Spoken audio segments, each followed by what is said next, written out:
Hello, YouTubers, friends, compatriots, bootleggers, shills, debt slaves, serfs, peasants, vassals, useless eaters. I'm Useful Idiot. Welcome.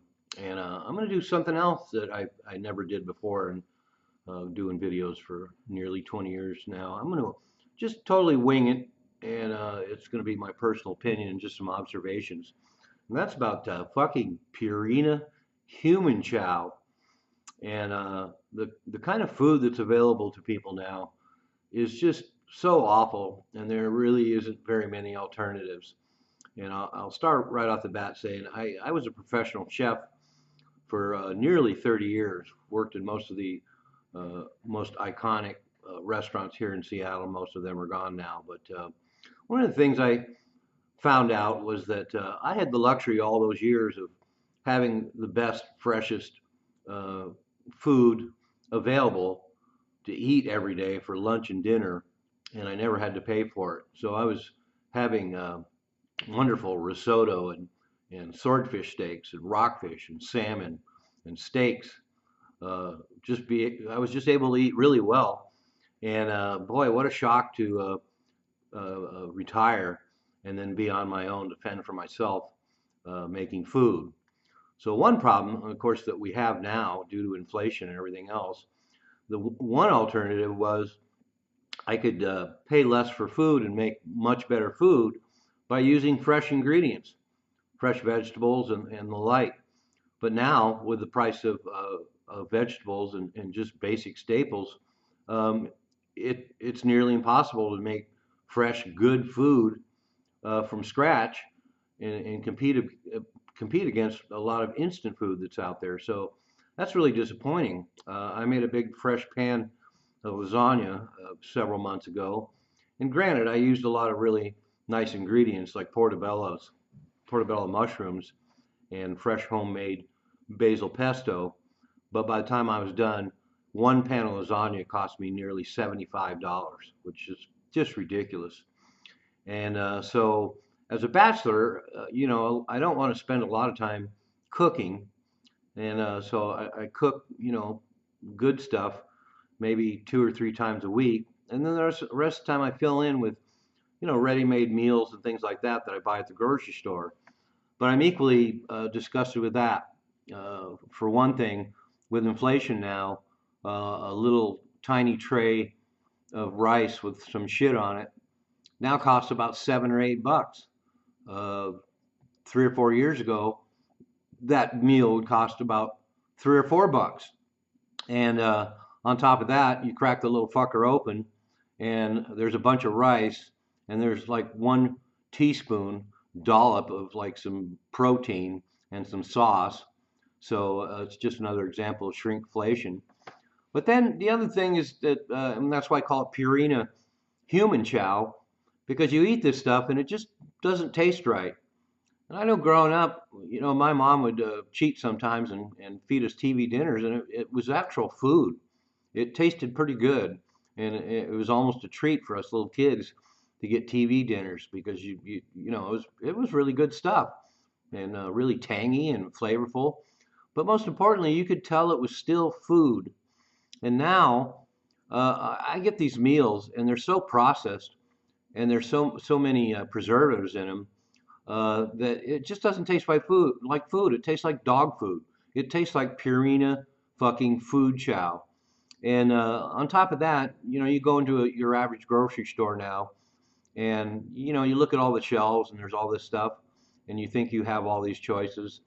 The freezer case is full of hundreds of different kinds of prepared meals, and God, when you get right down to it, there really isn't any choices. I noticed that when I started having groceries delivered, and I'd go down the checklist, and even with the so-called choices available, it just seemed like the same shit over and over and over again. And as I mentioned, the worst part about it is it just doesn't even taste like food anymore. And so that's where we've come now. And you can go to boutique stores like Trader Joe's and a Whole Foods Market, and the prices have gotten a little better at some of those places. And they offer certainly a wider array of food that is actually food. But the bottom line is they don't really have that many choices. I mean, you have to buy Trader Joe's, their own brand, and things like that. And it is expensive, and it's just not that great an alternative. So I'm stuck with these grocery stores, and this goes in line with the fact that like I mentioned, there's so many preservatives in there. I'm amazed at some of the products now, like milk and things like that, that I used to buy that were fresh, and they'd go bad relatively quickly. The expiration dates was pretty quick. Now that shit sits on your in your fridge or on your shelves for weeks and months, and it still holds up, which to me is incredible. And then like I say, a lot of things just really don't taste the same as they do. It just it doesn't please the palate at all.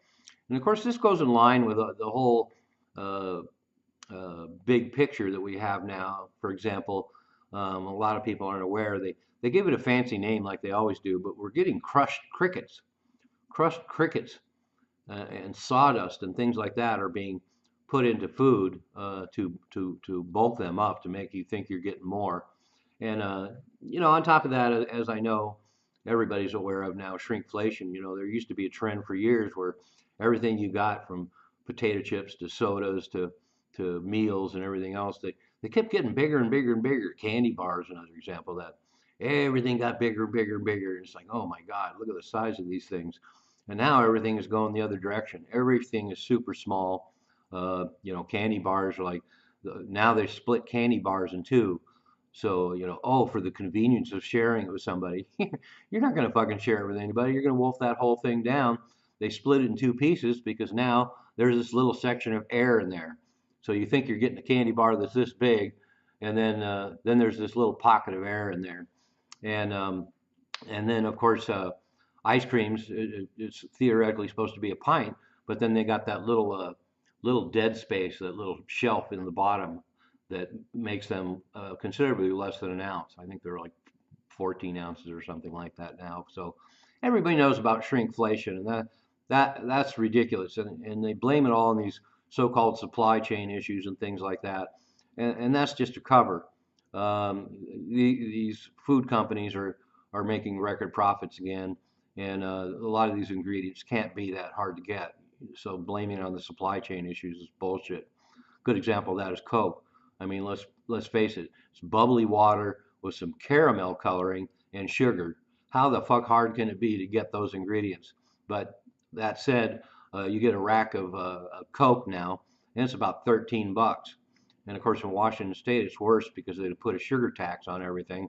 Everything that everybody's addicted to, gas, cigarettes, chocolate, and pop drinks. They slap a tax on there, which is so crass and cynical and exploitive.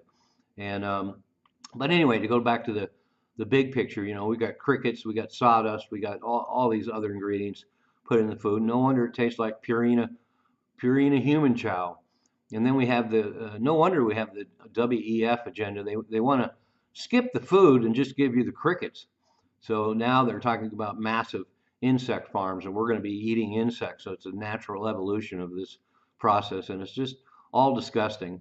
And it just really bothers me. I've had a lifetime of eating fresh food, a lot of fish cut off the coast right here, fresh vegetables and fruits that were grown and brought into the city from small farms all over the Northwest.